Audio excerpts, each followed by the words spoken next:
Hello friends, welcome to my channel. कैसे हैं आप सभी? बहुत ही अच्छे होंगे और अपनी पढ़ाई लगातार कर रहे होंगे। ये दिसंबर 2018 का पेपर 1 है, जिसकी लैंग्वेज सेकंड हिंदी है। कुछ बच्चे भाषा सेकंड में हिंदी को चुनाव करते हैं। तो आइए देख लेते हैं इसके क्वेश्चंस। और अभी के अभी मेरे चैनल को सब्सक्राइब कर लें। अगर आपको थोड़ा भी वीडियो पसंद आए, कैसा लगा, इस कमेंट बॉक्स में ज़रूर बताएँ।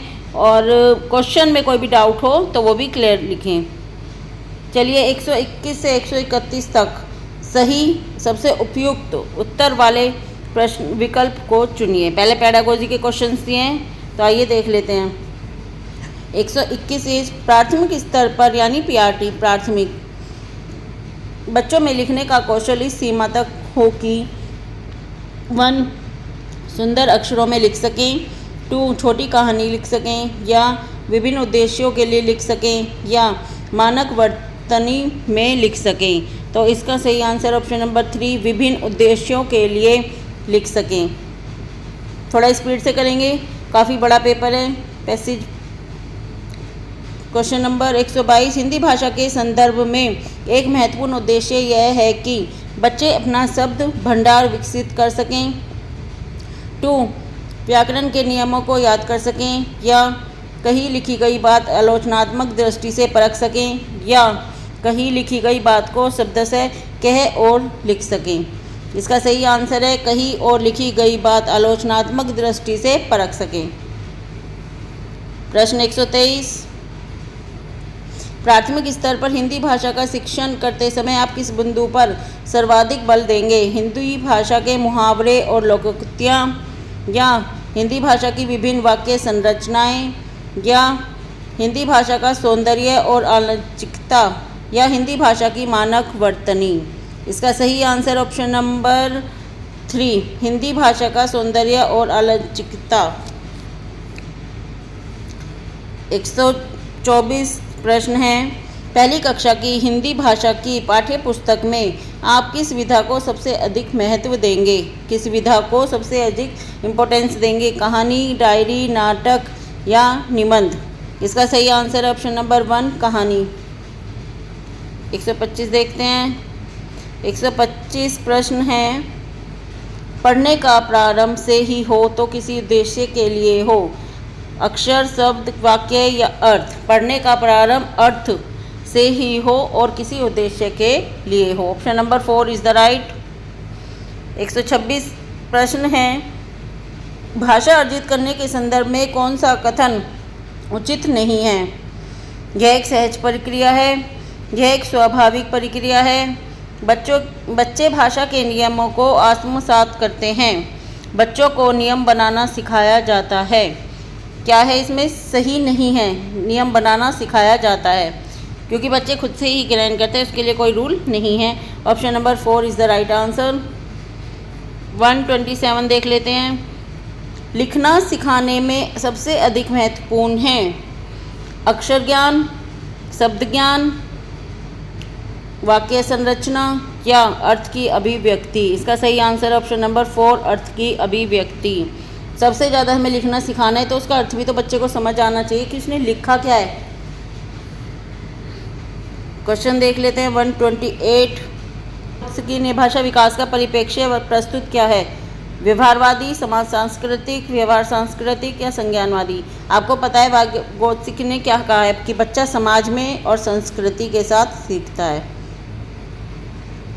तो इसका सही ऑप्शन है सेकंड, समाज के साथ है कि सीखता है। तो ऑप्शन नंबर 2 समाज सांस्कृतिक। क्वेश्चन 129 ए है आपका बहुभाषिक कक्षाओं में बच्चों की घर की भाषा को स्थान देने की दृष्टि से कौन सा कार्य सर्वाधिक प्रभावी है? हिंदी भाषा के शब्दों को अपनी भाषा में कहो या हिंदी भाषा के शब्दों को अपनी भाषा में लिखो या हिंदी भाषा में सुनी कहानी को अपनी भाषा में कहो या अपनी भाषा में अपनी पसंद का कोई गीत सुनाओ। इसका सही आंसर है अपनी भाषा में अपनी पसंद का कोई गीत सुनाओ। इससे बच्चे के जो विचार हैं वो बाहर निकलेंगे और ये लाभदायक रहेगा, सर्वाधिक प्रभावी रहेगी। 130 प्रश्न है कक्षा 5 के बच्चों की हिंदी भाषा का आकलन करने में कौन सा प्रश्न सर्वाधिक उपयोगी है? झूरी के कितने बैल थे? झूरी के बैलों के नाम बताइए। गया कैसा व्यक्ति था? हीरा समझदार था या मोती क्यों? तो इसका सही आंसर है हीरा समझदार था या मोती क्यों। 131 प्रश्न है।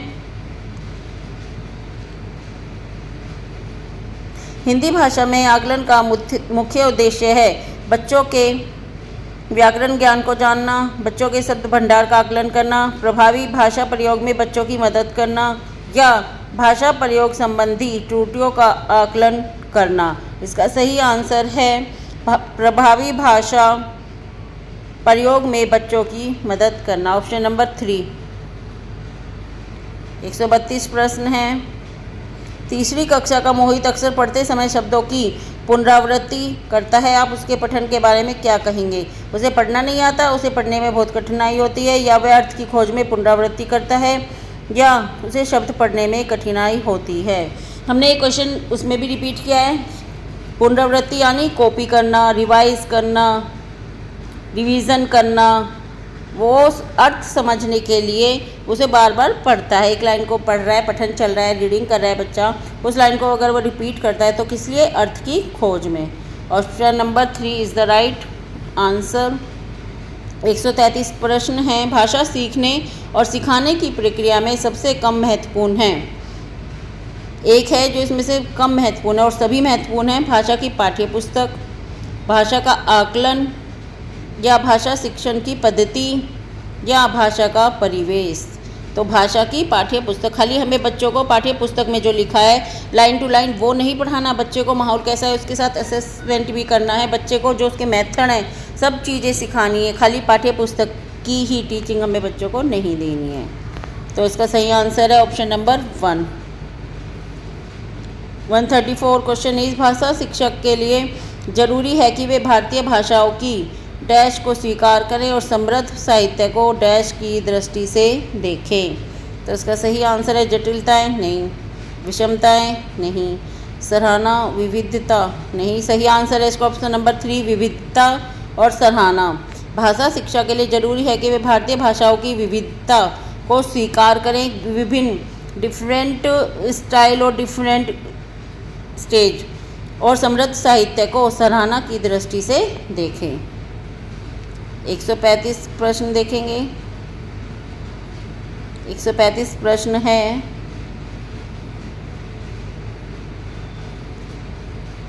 पहली कक्षा के बच्चों के साथ कविता गायन के बाद आप क्या करेंगे?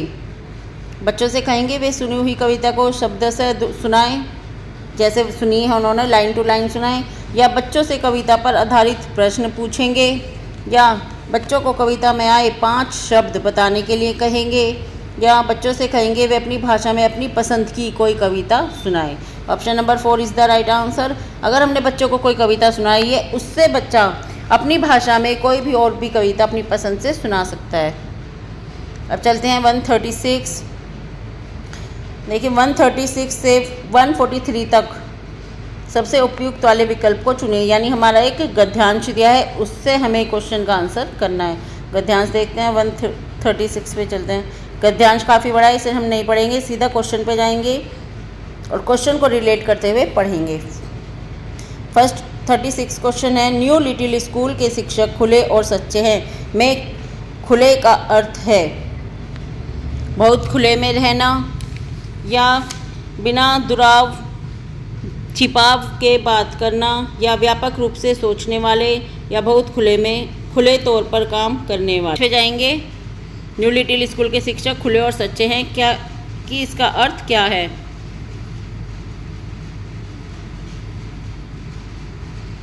ये रहा हमारा पैसेज। न्यू लिटिल स्कूल के, ये देखिए यहाँ पे दिया है, थोड़ा आप देखेंगे ना मोटा मोटा तब आपको दिख जाएगा, एकदम अंडरलाइन कर लीजिए। न्यू स्कूल के शिक्षक कहते हैं खुले और सच्चे। इससे क्या अर्थ दिया है कि ये उन सभी विषयों पर बात करने के लिए तत्पर रहते हैं जिस बात पर बातें करना चाहते हैं, अपने सच्चे विचार प्रकट करते हैं, कोई नहीं जानते हैं तो स्वीकार कर लेते हैं। तो इसका सही आंसर आएगा ऑप्शन नंबर 1। 135 का सही आंसर रहेगा ऑप्शन नंबर 2। बिना दुराव छिड़ाव के बात करना, खुद से बात करना चाहते हैं, जो बात छिपी हुई है सब खुलकर बात करते हैं। 136 देख लेते हैं। 136 हो गया हमारा। 37, अमेरिकी शिक्षकों के बारे में कौन सी बात सही है? वे बच्चों के साथ सभी तरह की बातें करते हैं, बच्चों को सभी तरह की बात करने देते हैं, बच्चों के साथ सभी तरह की बात नहीं करते, वे बच्चों के साथ रोचक विषयों के बारे में बात करते हैं। तो इसका आंसर है वे बच्चों के साथ सभी तरह की बात नहीं करते। Option number 3। 138, शिक्षकों को प्रशिक्षण में यह सिखाया जाता है कि वे यह स्वीकार करें कि वे अज्ञानी हैं, वे स्वीकार करें कि उलझे हुए हैं, स्वीकार करें ना करें उन्हें ज्ञान नहीं है, वे यह स्वीकार ना करें कि वे शिक्षक हैं। प्रशिक्षण में टीचर को क्या सिखाया जाता है? अभी हमने पढ़ा था बातें, टीचर बातें करना चाहते हैं खुलकर, जो भी उनसे छुपी हुई बातें हैं उन्हें बात करने में कोई परेशानी नहीं है।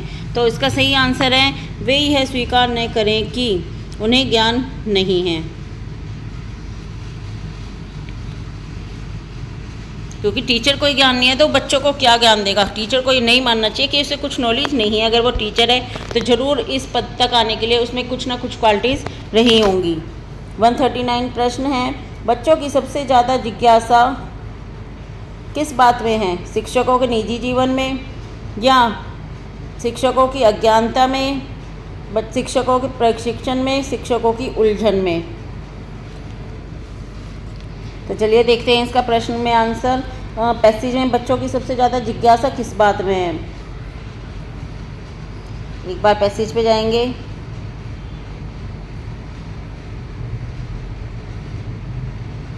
ये रहा, देखिए भावनाओं के बारे में कि बच्चों की सबसे ज़्यादा जिज्ञासा होती है कि टीचरों के बारे में, इसी से महसूस करते हैं कि बड़े होकर करना क्या होता है। ये देखिए अपनी व्यक्तिगत ज़िंदगी के बारे में जिसमें बच्चे जानना चाहते हैं। तो इसका सही आंसर आपका रहेगा शिक्षकों के निजी जीवन में। और इससे पहला जो हमारा क्वेश्चन था, शिक्षकों को प्रशिक्षण में क्या सिखाया जाता है कि स्वीकार नहीं करें उन्हें ज्ञान नहीं है। देखिए इस बात का भी यहीं दिया है कि शिक्षकों को प्रशिक्षण में बार बार सिखाया जाता है कि अपनी अज्ञानता, अनिश्चयता, उलझन को कभी स्वीकार नहीं करें। ये देखिए इसका भी उत्तर हमें यहीं पे मिल गया है। 138 का, वे यह स्वीकार ना करें कि उन्हें ज्ञान नहीं है। और सबसे ज़्यादा जिज्ञासा का शिक्षकों के निजी जीवन में, ऑप्शन नंबर 1। अब 140 देख लेते हैं। 140 क्वेश्चन इज, पारंपरिक स्कूलों के विषय में कौन सा कथन सही नहीं है? पारंपरिक स्कूलों में बच्चे ज़्यादा बात नहीं कर सकते, पारंपरिक स्कूलों में बच्चे ज़्यादा बात कर सकते हैं, पारंपरिक स्कूलों में बच्चे मनपसंद बात नहीं कर सकते, पारंपरिक स्कूलों में बच्चे ईमानदारी से बात नहीं कर सकते। तो इसका सही आंसर है पारंपरिक स्कूलों में बच्चे ज़्यादा बात कर सकते हैं। Option number 2 is the right answer. 141 is, बच्चों की दुनिया में कोई लड़ाई नहीं होती। वाक्य से तात्पर्य है बच्चों की दुनिया में कोई लड़ता नहीं है, बच्चों को दुनिया से प्रेम है, बच्चों को लड़ाई पसंद नहीं है, या बच्चे लड़ाई नहीं करते। बच्चों को दुनिया से प्रेम है। Option number 2 is the right answer. विचार शब्द में इक प्रत्यय लगाने से शब्द बनेगा। विचार प्रत्यय क्या होता है? जो बाद में लगाया जाता है। विचार प्लस क्या लगाएंगे हम, बताइए? इक लगाया हमने,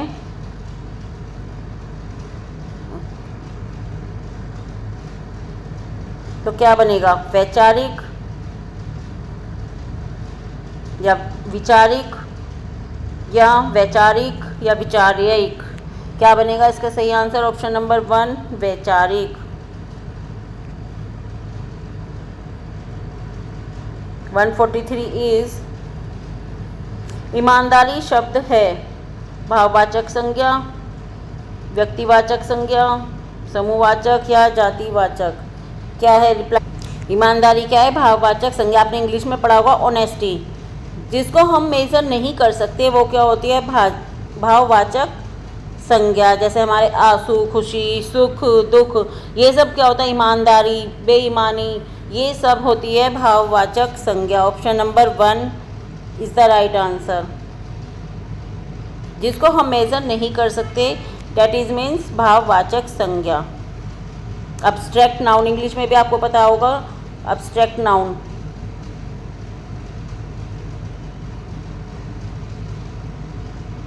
आप हिंदी को और इंग्लिश को कोरिलेट करके ज़रूर पढ़ें, तभी आपको आगे के लिए हेल्पफुल रहेगा। चलिए 143 हो गया हमारा, 144 देख लेते हैं। 144 से 150 तक हमारा पैसेज दिया है, अनसीन पैसेज है जो कि प्रोज से काफ़ी लॉन्ग है, इसको हम छोड़ देंगे, सीधा डायरेक्ट हम जाएंगे क्वेश्चन पे। क्वेश्चन हमारा है, हेमवल घाटी में किन पेड़ों के होने वाले विनाश के विरुद्ध जुलूस निकाले गए। हेमवल घाटी दी है और किन पेड़ों का नाम पूछा है, विनाश के लिए जुलूस निकाले गए। चलिए सीधा पैसेज पे चलते हैं। शुरू में देखेंगे थोड़ा मोटा मोटा। हेमवल घाटी के गांववासियों ने चीड़ के पेड़ों पर, ये देखिए यहाँ पे शुरू में ही आपको आंसर मिल गया, चीड़ के पेड़ों। तो फर्स्ट हो गया हमारा क्वेश्चन सॉल्व। हेमवल घाटी में चीड़ के, option number 2 is the right answer. 145 देखते हैं। 145 क्वेश्चन है, महिलाओं ने पेड़ों का रक्षाबंधन क्यों किया। यह उस घाटी की रस्म थी, पेड़ों को सुंदर बनाने के लिए, उनकी भरम पट्टी करने के लिए, या पेड़ों को बचाने के लिए। आइए क्वेश्चन में देख लेते हैं इसमें कि कहाँ दिया है।